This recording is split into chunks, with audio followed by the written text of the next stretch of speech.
بسم الله الرحمن الرحيم السلام عليكم ورحمة الله وبركاته مدحوينها جمهورية فدرالك سوماليا مدن حسن شيخ محمود markuu arkay qodobka 87 farqada koowaad xarafka ca iyo farqada labaad ee dastuurka ku meel gaarka ah markuu arkay qodobka 9aad xarafka ka ee dastuurka ku meel gaarka ah markuu arkay qodobka 8aad farqada afaraad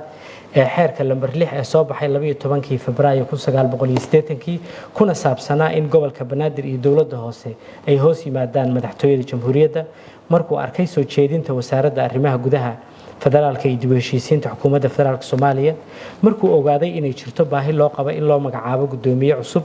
gobolka Banaadir ahna duqa magaalada Muqdisho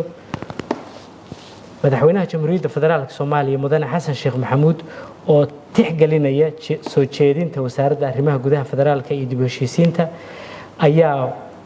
magacaabay mudane Yuusuf Xuseen Jimcaale gudoomiyaha gobolka Banaadir ahna duqa magaalada Muqdisho madaxweynaha ayaa ku saleeyay magacaabistan aqoonta iyo waaya-aragnimada shaqo ee uu leeyahay gudoomiye Yuusuf Xuseen Jimcaale oo horay xilkan u soo qabtay door wanaagsanna ka soo qaatay dib u dhiska Muqdisho iyo guud ahaan horumarka gobolka Banaadir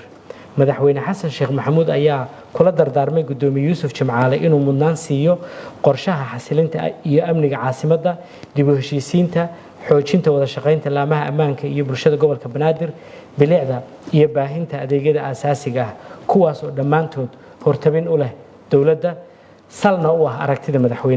madaxweynaha jamhuuriyadda ayaa u rajeeyay gudoomiyaha cusub ee gobolka Banaadir ahna duqa Muqdisho inuu eebba u fududeeyo mas'uuliyaddan culus isagoo ku adkeeyay dhammaan hay'adaha dawladda oo ay wada shaqayntu kala dhaxayso inay si dhow ula shaqeeyaan